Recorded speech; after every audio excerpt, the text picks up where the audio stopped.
I've been through challenges before, and instead of crying about it, I go ahead and put everything I have into it. He was driving the press corps to meet the president. Paul and Laurel Allen are proud of their family and hope to provide for their children and grandchildren's future. Now it may be the other way around. Late last year, they thought about cashing in their investments with Madoff and got in touch with his office. He got on the phone immediately, and he said, well, why are you doing this after all these years and with the success we've had? And I said, I'm just nervous about general conditions. He said, well, we're doing fine. Did he seem in any way upset or distressed or anything like that on the telephone? No, he should have been on the Shakespearean stage. He's a great actor. He didn't seem distressed at all, and of course I just took it for what it was, and then I realized later that I should have been suspicious immediately, because in 13 years he never had occasion to want to speak to me, or nobody tried to steer me into a conversation with him. And I knew that I realized that even if I had said at that point, well, you know, Bernie, I want my money and please send me a check, I never would have gotten it, because he was in big trouble. So Laurel, what things in particular have you been missing? I have one child who lives up north, and that entails getting on an airplane, going to a motel. We just cannot do that at all. It changed our lifestyles, really. In essence, that's what it did. It just affected our total attitude towards life in general. If you had to pick a short phrase to sum up Madoff, what would it be? A psychopathic son of a bitch. Not even the Allens invested with Madoff directly. Like Willard's father and many other victims, their savings were placed by third-party feeder funds. I've just got a few questions about the Herald Fund. Willard's still trying to track down details of his late father's investments, without success so far. After drawing a blank in Luxembourg, he's now talking to the Cayman Islands, where, confusingly, the Herald USA Fund is based. Is because obviously Herald has now closed its doors, and my father told us that he was invested in these funds, but we think he had a numbered account with the funds. And what Willard really needs are duplicate statements to find out how much money his father has lost. Obviously, you can tell I'm very frustrated, because it seems like everyone I call tells me I have to call someone else. It feels like I'm just being given the runaround all the time. Willard is still none the wiser, but down in Southern California, help may be at hand, in the shape of a lawyer who is representing victims who have lost money in the two Herald funds. They were being invested with Bernard Madoff in New York, and that was never disclosed to people like your father that were investing in this fund. Instead, they thought that their money was being invested in safe securities like United States stocks and bonds and other securities. One of the biggest problems I've had, actually, is nobody seems willing to take responsibility for either providing duplicate statements or saying who was in these funds. I mean, is that common among other investors? I think that unfortunately it is. The good news is there's a very substantial probability of recovering money in your case. And the reason is that there are numerous third parties that have liability in this case that still have money that can be recovered, whose job it was to do their homework, to investigate where your father's money was going, how it was invested, who was investing it, and to give periodic updates about the investment returns. And it's the role of some of those third parties which brings us to the third and most important rule of the long con. You can't cheat an honest man. There are always exceptions that prove the rule, of course, and in this case, there are thousands of exceptions. Perfectly honest marks who lost their life savings through no fault of their own. But how far can the same be said of the outside funds which channeled the investors' cash to Madoff in the first place? They include the two Herald funds, which took Bill Foxton's cash, and the American Fairfield Greenwich Fund, which lost around $7 billion in the Madoff scam, making it the biggest casualty so far. There was a lot said about the feeder funds that gave money to Madoff. They knew something was up. There were too many pieces to the Madoff puzzle that didn't make sense.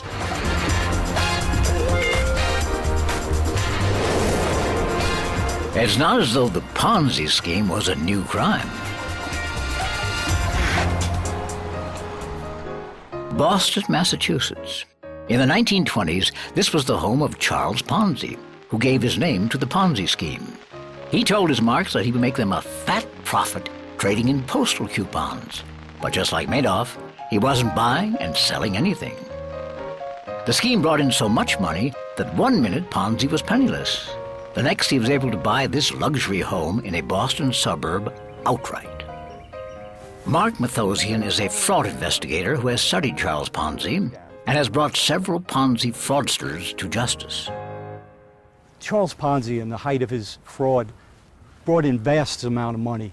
Within a 9-month period, he brought in something like $15 million from thousands of investors. And he took the money and he spent it very quickly and purchased beautiful homes. This is probably one of the smartest homes outside of Boston. He had gold-handled walking sticks. He wore diamond lapels in his collar. He was just a man that knew how to take the money in and spend it just as fast as he got it. The Madoff fraud in particular is described as a Ponzi scam. Are they actually quite common in the modern day? Absolutely. The Ponzi scheme is the most popular investment fraud there is, all right? And the reason is because it doesn't take a lot of capital to start it. All you have to have is some brainstorming idea that sounds plausible. And unfortunately, the problem we have today, as well as the problem we had back then, is that many people don't look beyond the promised rate of return.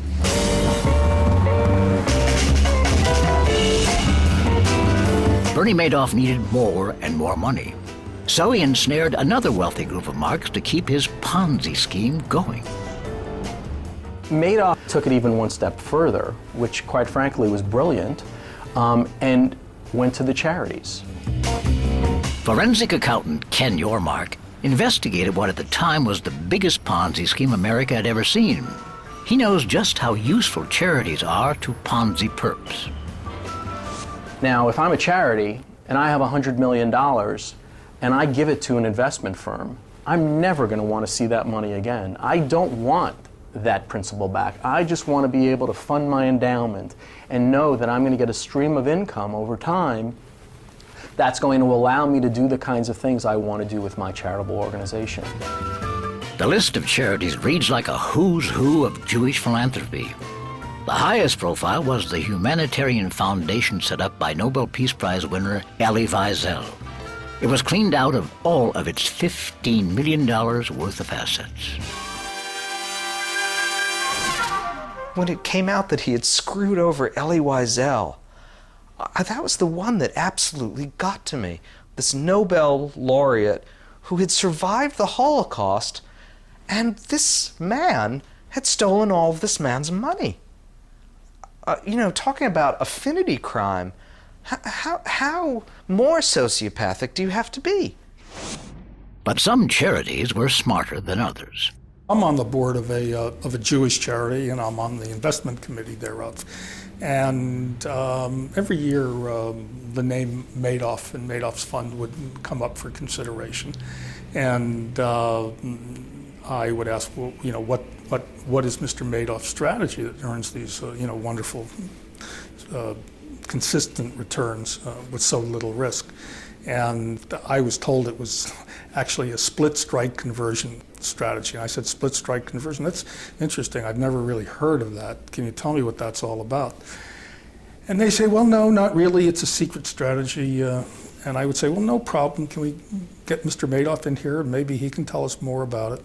And the answer would be, no, Bernie doesn't do that.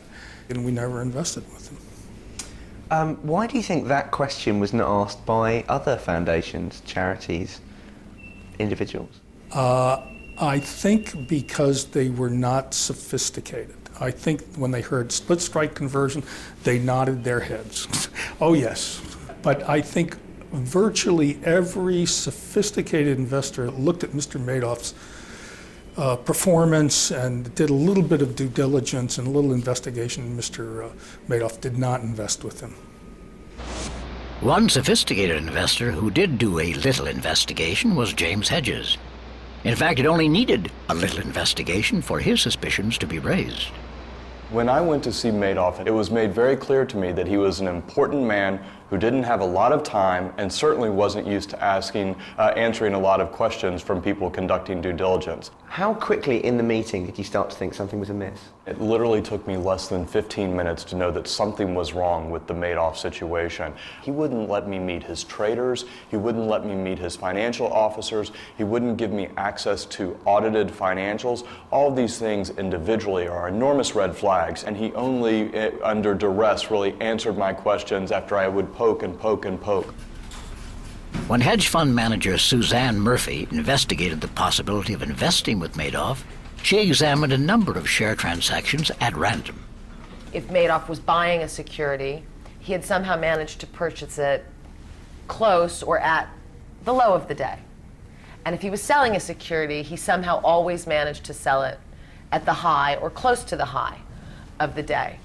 So that was a little bit curious to us because, you know, I don't think George Soros would tell you that he could do that. She declined to invest, but she knows how Madoff managed to fool others. He was unbelievable. You know, he's one of these people that could sell sand to the Arabs, I suppose. We know somebody, a very sophisticated investor, two of them, that went to see him about a week before this all broke. And he was trying to raise a quote, more institutional fund. Now, what was really happening is he was getting desperate, right? And these two sophisticated investors did say we couldn't quite understand what he was doing. We could never get him to really explain. But they did say, but you know, he almost had us.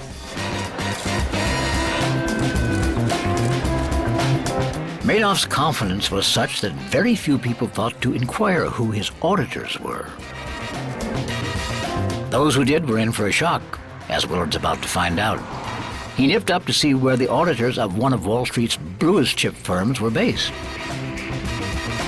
And it's here, in a strip mall at 337 North Main Street, New City, upstate New York.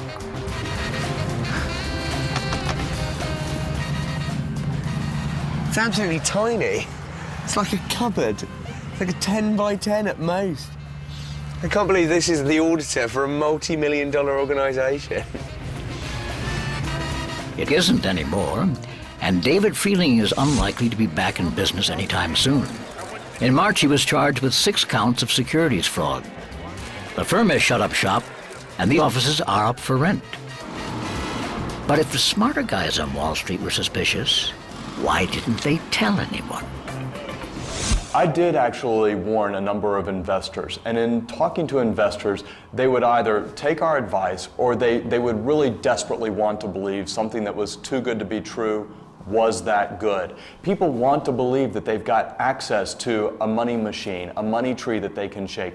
People want to believe that they've found the one superstar money manager that's going to do the undoable. I remember very distinctly being at a dinner party one night, and a woman, you know, heard I was in the hedge fund business, and so the question came up, so what do you think of Bernie? I said, well, you know, as a matter of fact, we passed because we think that there are some real problems there. Well, what do you think? And so she probed me a little, and I gave her some of the answers, and then she finally looked at me and said, raised her voice at the table, how dare you? This man was a pillar of the community. He has done so much for so many people's lives. He's philanthropic. You know, how could you dare to say anything? And but what happens from those kinds of reactions is then people like me, the next time somebody says, what do you think about Bernie? You say, you know, I don't know anything. They should have been able to shut him down. One person knew something and went in confidence to the regulator, the Securities and Exchange Commission. But the SEC repeatedly dismissed the fraud allegations of analyst Harry Markopolos without properly investigating them. I gift wrapped and delivered the largest Ponzi scheme in history to them, and somehow they couldn't be bothered to conduct a thorough and proper investigation because they were too busy on matters of higher priority. After the scandal broke, he revealed his identity and testified to this congressional committee. The SEC continues to roar like a mouse and bite like a flea. Later, the SEC were brought before the same committee. It wasn't their day. One guy with a few friends and helpers discovered this thing nearly a decade ago, led you to this pile of dung that is Bernie Madoff, and stuck your nose in it, and you couldn't figure it out. You couldn't find your backside with two hands if the lights were on. They were very close to Bernie, and they trusted Bernie. And they, you know, the best sort of light to put on this is that that trust that Bernie managed to create with the Securities and Exchange Commission blinded them.